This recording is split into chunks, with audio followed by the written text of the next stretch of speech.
abantu abasinga balimbibwa Most people are already lied to. ne babategeeza nti Katonda ali mu ggulu. And they told them that God is in heaven. Ayinza okuba nga gy'ali He might be there, naye tali mu ggulu. but it is not in heaven. Katonda ali mu ggwe. He's in you.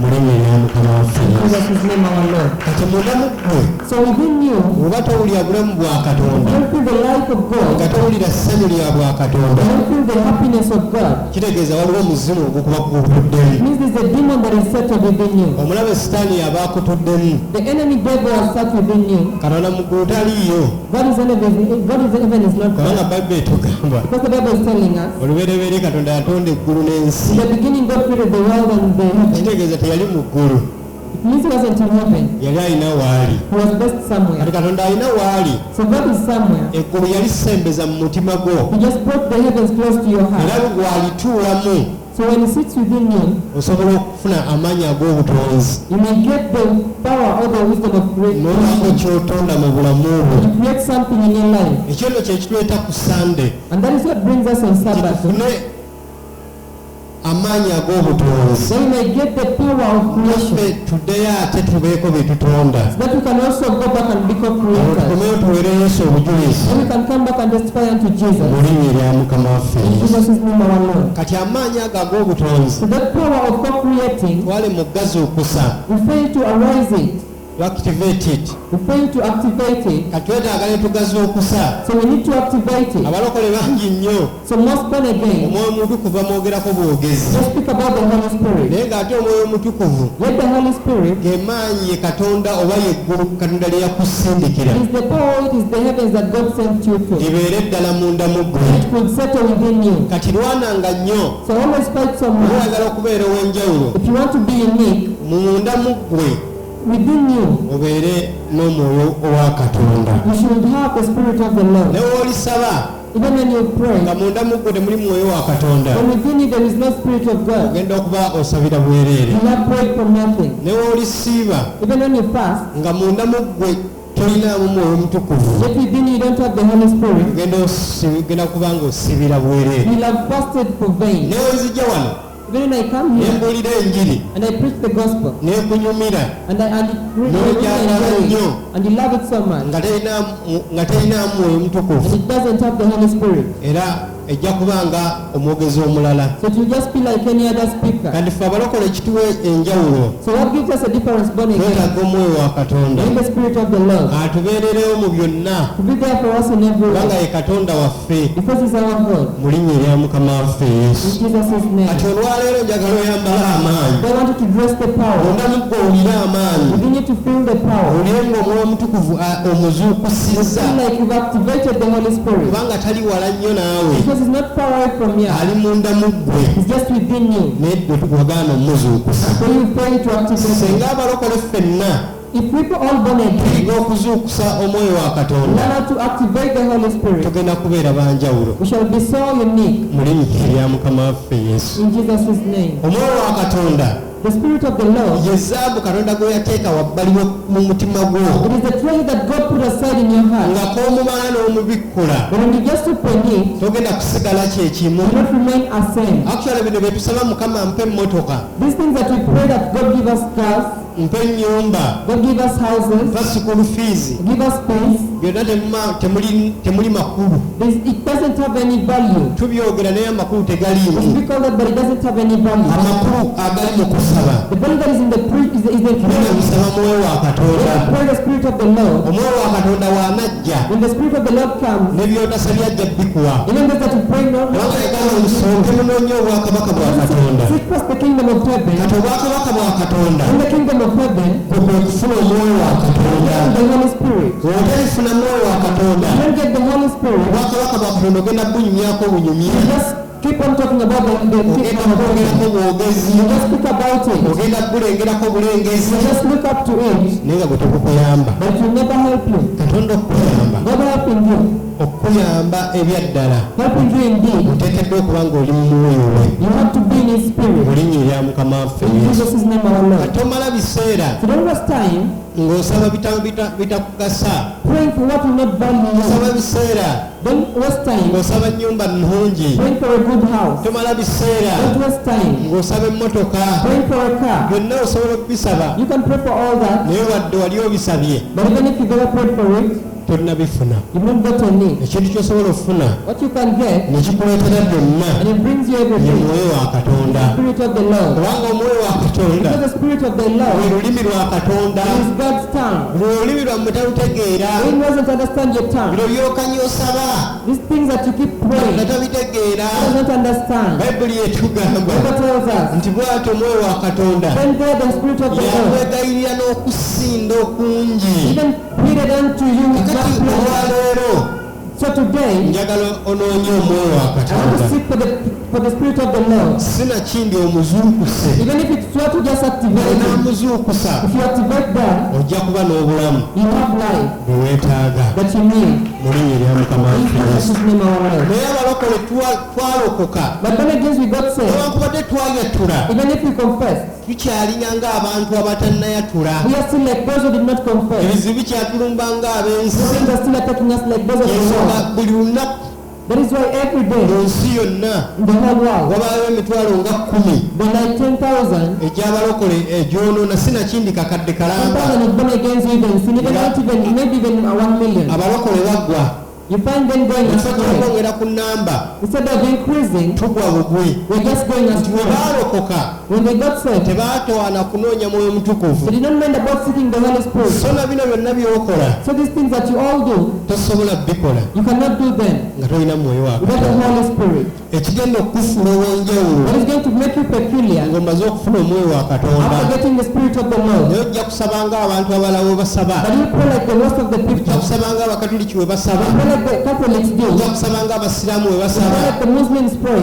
Naye enjawulo ereme kubeerawo. But the difference may not be there. Kati buli kimu ky'olaba Katonda kye So yatonda ku everything nsi that you see that God created in this world, alina kye yateekako omwoyo. everything that He put a spirit onto. Akisale ebirungi n'ebibi So even actually the byonna good and the byampa bad, omwoyo. they need a spirit. Y'ensonga tugezeewo oba oli mutamiivu. That is why even if you are Ogamba oyo si mutamiivu the butamiivu. sister was not a drunkard alone. Aliko omwoyo w'obutamiivu. He has a spirit of drunkenness. Oyo si mwenzi takyayenda. He's not just an adulterer, he doesn't have Aliko a omwoyo adulterer. w'obwenzi. But he has the spirit of Kati adultery. waliwo abantu mu nsi yonna ebitukulembera. There are things that we have in the world that lead us, Mwoyo. the spirit. Naye omwoyo gyonna gye weetaaga. So with the whole spirit that you need, Weetaaga omwoyo wa Katonda. you adore the spirit of the Lord. Omwoyo omutukuvu. The spirit that is holy. Ffenna gwe twetaaga. That's the spirit that you all need. Mumunoonye. Seek for him Mujja mmuzuula. and you'll find him. Omwoyo wa Katonda The spirit of the Lord yanga ejjinja. is like a stone Katonda lyateeka ku mabbali g'ekkubo. that God put aside of the road. Waliwo ejjinja. Oh, there was a stone. Kale kankuwe olugero lumu. Let me give you one story. Waliwo olunaku lumu There was one day kabaka baali bamunenya.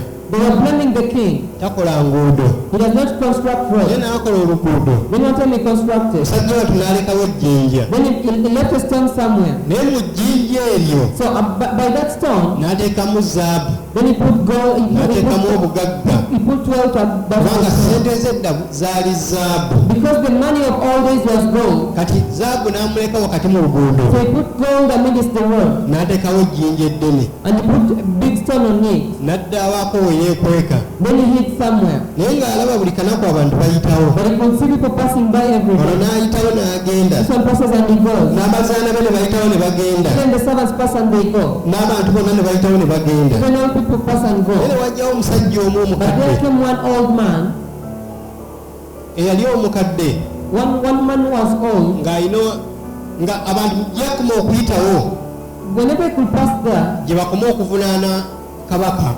the most time they pass, that's the more time they blame the king. Talina kyatukoledde. He's not done for us Wano anything. waliwo ejjinja eddene. He has just left here a big Lyalemera stone. mu kkubo. It got stuck on the road. Tuliyita wabbali. We passed beside Naye him. omusajja omukadde But the old man, lumu yali situla one time he carried the stone. n'alwana nalyo He fought with the stone. lijja mu kkubo. And he removed the stone by his Yasangamu. What he found there? Yasangamu zaabu. He found gold there. Kaakati abantu abasinga So most people, basaba they pray. ng'era bano baali bayitawo Like the other people used to naye pray. waliwo ekyama But there is a secret ekiri ekyejjinja of the stone. lye bayitako buli kanaku Remember that the first yanga yesu that yakugamba is why Jesus told you. waliwo ejjinja There is a stone abazimbi lye banyooma that the builder, ejjinja eryo ne banyooma but the stone that the kabaka yali ataddeku amidst the buli world. muntu yenna aliyitako Everyone could buli muntu pass. yenna tafaayo Everyone could not mind. naye omuntu omu eyafaayo The one person who minded, ye yasanga obugagga obwali mu jjinja he eryo only found the wealth that was in the stone. abakole bangi nnyo tusaba But most born again naye is prayer. tetunafuna bugagga But have not yet found the wealth obuli mu mukama waffe yesu in Jesus Christ. obuli mu yesu That is in Jesus. obuli mu katonda That is in God. tusabanga abantu aba bulijjo Pray like the usual prayer twagaana okubikkula emitima gyaffe to open our heart, okwaniriza omukama to welcome God, okwaniriza omwoyo wa katonda the Spirit of the Lord, ayingire munda mu ffe enter within us. kubanga ffe bwe tuba tulokoka Because when we are getting oba saved, katonda atujje mu mbeera you eri know that God can remove us from that songa condition. onaabikkula omutima gwo Yet if you open your heart, onaabikkula ejjinja eriri mu mutima gwo open the stone that is in your heart, erikulemesa okukkiriza katonda and you fail to believe unto waliwo God, zaabu there is treasure. nga tewali agenda mukulaga There is no one who is going to show it to naye you. ogenda kulafuubana But you fight hard omale omutuukako to first reach it. mulokole otalafuubana mu bulokole bwo Born again, if you don't struggle in your born again, tolina kyogenda you kutuukako not change anything. You not find zaabu oba anything. ekintu ekyomuwendo The treasure or anything valuable. neobanga naawe olina akakadde mu nju Even if you have 1 million in your house, ogenda mumala gakateekaawo you not just leave it there. ogenda kukakukulira You first have to fight for it. efuba nnyo okwaza So fight so much hard. abantu be bayitako oba kye bataazangako What people find so much of the love but never find. omuli obugagga What is where there is wealth bwe bwetaaga that you need? mweyerera mukama waffe yesu In our Lord. kati abantu basaba byonna So most people pray for naye everything. baagaana okusaba omwoyo wa They katonda don't pray for the Holy Spirit. ate nga gwe basinga And okwetaaga that is what they mostly need. ekyo olwaleero So today, nkwegayidde osobola okusaba byonna by'oyagala I need for you may pray for everything you naye want. waliwo omuwendo But there is a treasure. waliwo omuwendo There is a treasure. oguli mu mwoyo wa There katonda is in the Spirit of the Lord. kkiriza omwoyo wa katonda akwambala I need the Spirit of the Lord to work. ayerera mukama waffe In yesu Jesus' name, our Lord. bw'anaakwambala When it dresses you up, ojja sigala you kyekimu not remain a saint. n'abakujerega Even those who will nagaate omusajja ng'ajjawo ejjinja those even emulated the man who was be baafunamu the ones who gain. waliwo ejjinja lyoteekeddwa okusooka okugyawo Must have to remove. wabeerewo enjawulo mu There bulamu will be a difference in your life. teri njawulo gy'ogenda kulaba There's no difference that you will see. teri njawulo gy'ogenda kulaba There's no difference that you will see mu bulokole in this salvation. okuggyako ng'omwoyo wa katonda amaze kwambala Unless the Spirit of the Lord enters you. yayanira omwoyo wa katonda Seek for the Spirit of the Lord. yayanira okubeerawo kwa katonda Yearn for the Spirit of the Lord. kigenda kukuyamba nnyo And it will help you so much. linnya erya mukama waffe In Jesus' name, our Lord. nsobola okukusabira I may pray for you. ne katonda n'akulimba And it will go right to you. n'akuwa ekyo kye weetaaga And gives you what you adore. naye ate ekyo But even that, kiba kyakaseera it is just for a moment. ebyamagero birungi Miracles are good. naffe tubisaba era We tubyagala also pray for them and we need naye them. tebisobola kubeererawo But they cannot be there mirembe ne mirembe forever and ever. abalokole bangi Most born again. batuuse n'okuddayo mu masabo We then go back to the bwe shrine. bayingira mu biseera eby'obuzibu When they enter in the moment of trouble, batuuse n'okuvuma abasumba baabwe we don't reach an extent of abusing their power. n'okwayisaamu amaaso Even there is a light in nga our bali mu eyes. kaseera kakazizo And they have naye ng'ensonga ebaleetera ekyo But the Lord brings them to God tebafuna omusumba because they got a pastor. baafuna bayibuli They got a Bible. baafuna okumanya ebyawandiikibwa They not knowing the scriptures. ne bagaana okumanya omwoyo wa katonda They don't know the Spirit of the Lord. olwaleero saagala obeere bwotyo They want it to be like that. kkiriza omwoyo wa katonda akwambale Accept the Spirit of the Lord to oba dress ku you. mpaka Either by force, naye ng'akwambadde but when He has dressed you. mu linnya erya mukama In waffe Jesus' Yesu name, our Lord. wanaakwambala When He dresses you, ojja kubeerawo enjawulo there will be a difference mu byokola in what you do, ku mulimu gwo in your work, ne mu kuyimbaako in your ne singing, mu kuweerezaako and in your ministry. wagenda kubeerawo enjawulo There will be a difference bw'ofuna omwoyo wa when katonda you get the Spirit of the naye Lord. k'otali mufuna But when you don't get Him, ogenda kubeera ng'abantu abalala you just be like the rest of the usual people. osobola okwawukana ku banno You can be different from ne everyone. bizinensi ye esobola okwawukana ku bizinensi endala Even your business can be different from the rest. okusinziirwa omwoyo oguliko Depending on the Spirit that has drawn you. enjagala weesiba ennyo ku mwoyo wa I Katonda. want to be held onto the Spirit of the Mwoyo wa Lord. Katonda we yakutonda Because when God created you, teyakutonda ng'oli mwereere. He won't create you empty. Ebirabo yakuwa ebirabo bibiri. He gave you different two gifts. Yakuwa omwana we He gave you His Son, n'omwana we n'akuwa ekirabo. and the Son gave you a gift. Oleme kubeera nga mulekwa That you cannot be like an orphan, wabula obeere n'omuyambi. but you be with the helper. Kati wali kintu kigenda kukuyamba mu buzibu. Nothing that is going to help you in problem. Abasumba tetugenda kukuyamba mu The buzibu. pastors will not help you in time of problem. N'ojja n'okomba engatto yange Even if you come and eat my tekirina shoes, kye kigenda kukwongerako. it will not add you anything.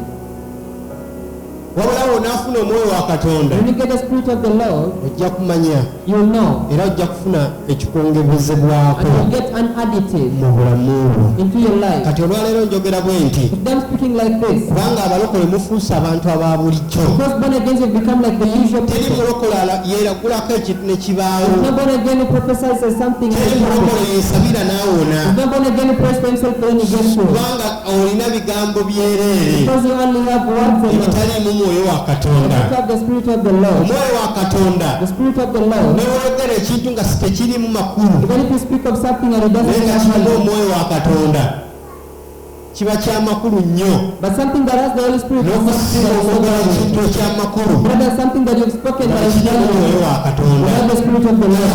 Nenjogera nembulira enjiri ewoomerera So for me, when I speak, I preach the gospel that is so sweet, n'ogyagala nnyo and you love it so nga much. temuliimu maanyi ga Katonda oba mwoyo wa Katonda. It doesn't have the Spirit of the Lord or the Era power of the Lord. tegenda kubaako weekusa. Then the gospel will not take you anywhere. Kati tuwulira enjiri. So we look at the gospel. Abasumba bangi babuulira enjiri. Many pastors have preached the gospel. Naye abo gye bakomye okubuulira enjiri And when they preach the gospel, n'abantu gye bakomye okwonooneka, the most people that even people have gotten gye bakomye destroyed. okwonoona. Because most time people have gone astray. Omulembe bukyanga enjiri ebeerawo. This time ever since the gospel Guno rose, gwe mulembe okukyasinza okubuulirwako enjiri. the generation that people preach mostly. Kubanga osobola ogiwulira buli ssaawa. Because you can preach it anytime. Naye oba otambula ne ku lediyo osobola ogiwulira. In your body, even the radios, you can preach N'ogenda it. mu bbaala ennyimba eziwaana Katonda osobola When ozisanga. you go in the bar, the songs are praised by Naye olw'okuba God. nti omwoyo wa Katonda takyabirimu. But because the Spirit of the Lord is not with Guno you, gwe mulembe ate okusosa okusinza okwonooneka. this is the generation that has not Gye been tukomye okuwulira spoiled. enjiri The most time that we preach the gye gospel, tukomye okwonooneka. the more we got spoiled. Kubanga enjiri gye tubuulira Because the gospel that we preach, njiri ng'eya bulijjo the gospel like the usual one, yebulamu omwoyo wa Katonda just like the Holy Spirit, agivuga okugiva ku matu g'abantu spread it from the people's ears, okutuuka ku mitima gy'abantu. to the hearts of people. Kati enjiri ekyabulamu The gospel is really still lacking. okugibuulira For us preaching it, etuuke ku mitima gy'abantu. preaching to people's hearts. Wano tugiwulira Here we listen to it, naye okuyingira wano ku jjinja and lino entering to thy heart. likyali nzibu. It is still hard. Y'ensonga twonoona, That is why we still sin. abasumba boonoona, Pastors are sinning. bafaaba boonoona, Brothers are sinning. era nabo bagenda kusiruwala era basiruwadde. They all got crazy and they got nabo ne bagamba to nedda naffe tuli bantu, and for them they say that no, we are tosobola not kubeera muntu cannot be someone. ng'okyalina mwoyo wa Katonda. You still have the Spirit of Tegeeza God. wadde obadde obuulira Even if you are preaching the osigadde gospel, okyali muntu. you still remain someone. Omwoyo wa Katonda talinakukyusa. The Spirit of the Lord has not changed. Olwaleero njagala weerwaneko. You want you to fight for yourself. Omwoyo wa Katonda akukyuse. The Spirit of the Lord changes. Olwanyirira Mukama waffe Yesu. Jesus is name Omwoyo our wa Katonda bw'anaakukyusa The Spirit of the Lord changes. togenda kusigala kyekimu. Don't remain the same. Togenda kuddamu kubeera mu buntu. You don't remain like Togenda kuddamu kubeera muntu. You don't remain as Mu someone. linnya erya Yesu Kristo. In Jesus' name our Omwoyo Lord. wa Katonda The Spirit of the Lord. eyakozesa Mukama waffe Yesu Kristo When you use Jesus Christ our Lord, alikozesaako bantu bano aba bulijjo. you cannot use the Alikozesaako naffe ababuulira enjiri. You cannot use even with the Kubanga preacher. enjiri yaffe ebulamu amafuta ga Katonda. You are preaching really like the Enjiri nation of gy'eri God. bulamu ye mwoyo wa Katonda. The thing that is missing is the Leero Spirit of the Lord. twolwaneko Let's fight for ourselves. tufune omwoyo wa Katonda. Then we can get the Spirit of the Lord. Tusobola okusaba, tusobola okusiga, You can say, tusobola okukola byonna. you can do everything. Naye byonna osobola okubikola. But you can do everything. Naye n'onaabikola But even if you do it all, tokulembeddwa muwe wa Katonda not being led by the Spirit of the Lord, ogenda kubeerawo kikyuka. there will not be any transformation. Ndabye nnyo abalokole bangi basize So I really see most born against who have really bangi sound. bawaddeyo n'ebyo balina. Even when they are even given in what they have. Olabako n'eyawaayo emmotoka And even those who've given in their nga drive, musanyufu nnyo when they are so happy. n'atuuka n'agibanja. When time came, they really demanded for this. Kirabika saategeera musumba yanfera Maybe I didn't understand the pastor affect me. yamuwa emmotoka. When I gave them, Kiregeeza gwe n'omusumbawo this you and your pastor, temwasooka kwebuuza ku mwoyo mutukuvu. you will not first inquire from the Osobola Spirit. okuwaayo, You may give in. si buli kaseera nti osobola okuwaayo, When that every time you can offer in. ate si buli kaseera nti gwe naawe asabisa nti kye bakuwa kyonna oteekeddwa okukitwala. It doesn't mean that even you, the one leading in the prayer, Kubanga Elisa yaliko omwoyo wa Katonda. because Elisha had the Spirit of the Lord. Naye Amani we yajja gy'ali When Naaman came unto him ng'ajjudde ebigenge, with leper, nnabbi wa Katonda olw'okuba aliko omwoyo wa Katonda because the prophet of the Lord had the Spirit of the Lord, teyakkiriza kirabo kiva wa Nayamani. he did not allow any gift from Naaman. Kati ffe abasumba ba lwero For we pastors of today, tetukyalina mwoyo wa Katonda, we don't have the Spirit of the Lord. tulina mwoyo wa bwavu. We have the Spirit of poverty. Buli kye baleeta Everything that they bring, tukwata bukwasi, just receive. kubanga omwoyo wa Katonda twamutunda dda. Because we already sold the Spirit of the Tetwali Lord. akyakola nga Elisa. There's no one walked like Nti Elisa us. we baamuwa When Elisha was given, omusajja yali mugagga, the man who was wealthier, naye kaakano olw'okuba tetukyalina mwoyo wa Katonda but now because we don't have the Spirit of the nange Lord, okukubiriza so I also had olw'okuba ndi musumba because I'm a pastor, siga nnyo sowing so much ofune omwoyo wa Katonda. that we may get the Spirit of Sigambye the Lord. kusiga kubi, I'm not only the soul, naye oteekeddwa okukendera ku mwoyo wa Katonda but you have to follow the Spirit of the Lord. ogenda obifunamu. That is how you gain Era prayer. oba Elisa we yagaana When Elisha refused, Gekasi n'agenda, then Elsie ran. Gekasi we yagenda When he went, olw'okubanga ekiweebwayo ky'oli because the other offering of the other person kyaliko obugenge had leper, era Gekasi kye yafuna. then the other person received. Kati abantu bagenge wadde olwa ssente People have fallen into leprosy because of tebakyali money. ajja kusaba Katonda afune obutukuvu. No one who is coming to God to really, Naaba neeranga even if I denounce myself, njakuba akalango I'll make an announcement okooye obwavu. that you're tired of poverty. Haleluya. Amen. Emizimu gisula gikutawaanya. The demons really sleep disturbing you. Yangu sisinkane omutima wa Katonda Richard. Come and meet the servant of the Lord Richard. Ejja agenda. It will live. Kati olwo enjiri weetuuse. That is when the gospel has reached. Mukama yeebazibwe. Amen.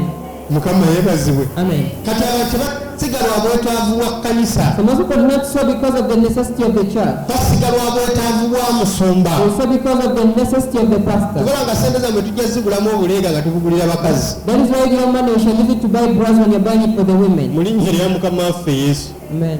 Haleluya. Amen. Mukama yeebazibwe. Amen. Ayitegedde okubeera Mukama That is engaza. understood, you can clap to the Kati Lord. we tutuuse. That is why we preach. Enjiri we tugituusizza. That's why we preach to the Kubanga gospel. we yafuuka Because we are preached, ya kutunda. it is of self. Tewali mwavu There's no poor akyasabirwa. who is still prayed for. Kubanga omwoyo wa Katonda tabiriimu. Because the Spirit of the Lord is not in it anymore. Ku ssaawa zino omusumba okukusabira I just sent for a pastor to pray for you, okutuuka mu ofiisi ye reaching into their offices, kiyinza okutwalira ennaku, can take kiyinza you okutwalira days, emyezi 8 even take you 8 months, nga tonalaba musumba. before even seeing the Naye pastor. ng'ate wowe omulabye Even when you've seen him, bateekeddwa okubeerawo ensigo there's a seed etandikira mu 20,000 ranging between 200,000 paka ku 3. to 300. Kateebereza oli mwana onoonya fees. So remember, you're a child looking for faith. Kitegeeza togenda kugenda wa musumba It means you not go to the pastor. kubanga ssente eziraba omusumba Because the money that the pastor needs zimala okusasulayo fees. is the money that they need at school for your faith. kati mu kanisa temukyali mwoyo wa Katonda. So there's no more spirit of the Lord in the Tewala church. kusaawa zino emize egisinga obungi You emibi. can understand the most characters that are really Mu weird kanisa tebakulimbanga. in the church has never been live. Okusiyaga oba obusiyazi butandikira mu makanisa. Homosexuality starts from church. Ne bagamba tulina abasumba betumanyi nga nange mbamanyi nga n'obujulizi mbulina. I told you there are pastors that I know even I will not Naye nga say. basumba. They are pastors. Yensonga lwaki buli gwolabanga muyimbi That is why that most people that you see when mu biseera bino nga Munnayuganda in these days and there's a Uganda, ng'ayimba na bulungi they sing well. wafuna kyasi n'afuluma. When they get a time and they get a chance and go, Waba mukyala ogenda kulaba nga awasizza mukyala if munne it's a woman, you find that they've married the other woman. kubanga mukyala munne yamuwasizza. Because all the other woman has married. Waba muvubuka ogenda kulaba nga naye afunye kubanga lwaki It is the youth you find that he has ebyo married. ebitendekebwa mu makanisa So that is what is trained in the churches. mu linnya erya Mukama waffe Yesu. Jesus' his name, our Mu Lord. kanisa ya Katonda When the churches of God, tekyalimu mwoyo wa Katonda the Spirit of the Lord, mu linnya erya Yesu in Kristo. Jesus' name. Mukama yeebazibwe. Amen. Katulina okuzza ekitiibwa kya Katonda So we have to bring back the glory ye of the mwoyo Lord. wa Katonda. Omwoyo wa Katonda w'atali Without the Spirit of the Lord, tewasobola kubeerawo kitiibwa kye. nothing, his glory cannot be Tunoonye brought. omwoyo wa Katonda So let's seek for the Spirit of the tuzze Lord. ekitiibwa kya Katonda That we can bring back the glory of the mu Lord. linnya erya Mukama waffe Yesu. In his name, our Naye Lord. nga tulina myoyo gya ssente, So now we have the spirits of tulina money. myoyo gya tumanya. We have the spirits of being famous. Kankole kino bammanye nnyo Let me do this so that I can be famous. kubanga ebyo bye tukolerera. So that is what we work for. Tetukyakolerera mwoyo wa Katonda. Work for the Spirit of the Lord. Genda weegendereze. Go and be careful. Tandika okunoonya omwoyo wa Katonda. Not seeking for the Spirit of the Lord. Oddaabule ekkanisa ya Katonda. Then Ekkanisa omwoyo wa Katonda waataliddamu kutuula. if the Spirit of the Lord never sits back, Aba Asha be bakyasinza okwonoona. ashes are the most people who really sin. Kati okwedera mu kkanisa kyangu nnyo. Committing adultery in church or fornication Okwedera is mu very easy. kkanisa kintu kyangu nnyo. It's very easy. Ekkanisa yafuuka kintu kya bulijjo. It became something that is so usual. Y'ensonga lwaki That is why ogenda okulaba nga n'abasumba batandika obuweereza. you find that even pastors are beginning ministry. Ku makya wabeerawo kkanisa, In the morning there is church, ekiro ne wabeerawo ebbaala. in the night there is a bar. Kitegeeza ekkanisa nayo yafuuka nga bizinensi endala. The church becomes like the church became a business. Ekkanisa weetuukidde okufuuka bizinensi. Why church has become a business, Kiri nti omwoyo wa Katonda taliimu. it means that the Spirit of the Lord is not there. Ekkanisa tesobola kubeera bizinensi. The church cannot be a business. Omwoyo wa Katonda yagitudde. The Spirit of the Lord has sat Mu within. linnya erya Mukama waffe Yesu. In his name, our Lord. Ekkanisa tunaagifuula bizinensi. So when you make a church a business, Manye omwoyo wa Katonda taliimu. it means the Spirit of the Lord is not Era omwoyo wa there. Katonda nze ndi musumba. Remember, pastor, Omwoyo wa Katonda nakyali mu makanisa. the Spirit of the Lord is no longer Wabula there. twatandikawo bizinensi. But we really started businesses. Enaayamba obulamu bwaffe. The one that will help our lives.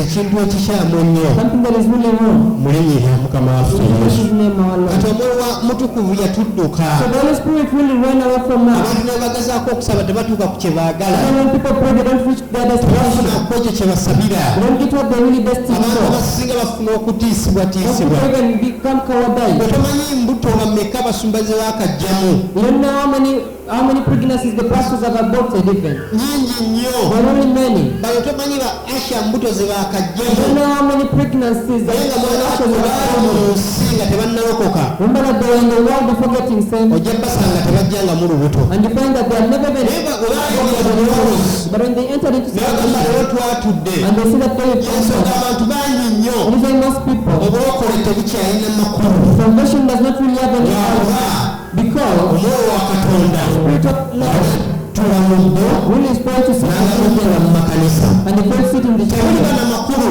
There's not even any Era power. omuntu okulaba nti okumugamba nti ndi mulokole Someone telling me that I'm a born again kiba kyenyinyalwa, is something that is kiba hesitant. kisekererwa. It's something that is laughed Era at. omuntu omugamba nze ndi musumba It's not someone that I'm a pastor. akulabanga omubbi, You see me like you're a cat. akulabanga omuyaaye, You see like a cat. akulabanga eyeeyiya. You see like you're sucking yourself. Osinga okubeera obulungi naye akulaba nga weeyiya. And then there's someone you're better off from. So nga tebyalina bwe bityo. Yet it wasn't like that. Katonda natuyitangako kukola ssente. He never called us to make money. Yatuyita kuloowa myoyo. He called us to really tugize heal us. tusaidie. He still us cuts and bring it to his side. Fenaffe twagyonoona. We also spoil our own. Osanga omusumba omu. You find one pastor. Twali tumanyi bayimbi.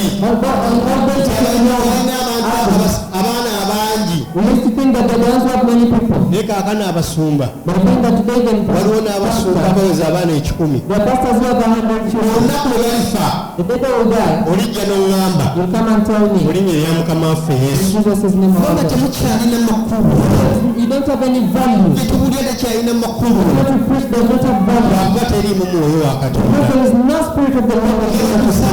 Even when they pray, Ne bagezaako okusiiba. even when they try to fast, there is nothing. Tewakyali makulu. There is nothing like value Mu within it. linnya erya Mukama waffe In Yesu. Jesus' name, our Lord. Mukama yeebasibwe. Amen. Mukama yeebazibwe. Amen. Edda In ancient days, abasajja ba Katonda the men of God, be baali basalawo the ones who used to decide ani anaafuga ensi eno. who will rule this nation, Kabaka ki anaafuga ensi. which king will rule the nation. Tugenda nga tumufukako amafuta. We will go and anoint them. Naye kaakano But today, olw'okuba twetaaga ssente because we really need finance, ne tunoonya abakulembeze. we want to look for Mu leaders. kifo kye twalibadde tunoonya omukulembeze. Even if someone looking for leaders, Oyo Katonda gw'atugambye. the one that God has told us, Kati ffe tunoonya we're the ones looking for abo abaliwo those who are available, Katonda batuwe ssente so that they can give us money. enjiri we tugituusizza. That is why we've raised with Naye them. olwaleero But today, mmanyi gwe gwenjogera the naye name that you that I'm speaking with, onaafuna omwoyo wa Katonda. when you get the spirit of the Lord, Bwe mba nfudde,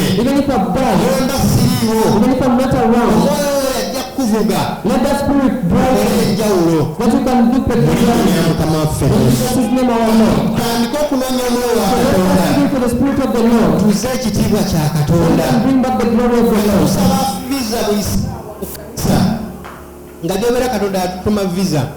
We want to pray for visas. Nsonga Let God send us for visas. Eyogera lunywe. In the Bible speaks Ebyo well, byonna but for all those things, nyongereza. it's just an additive.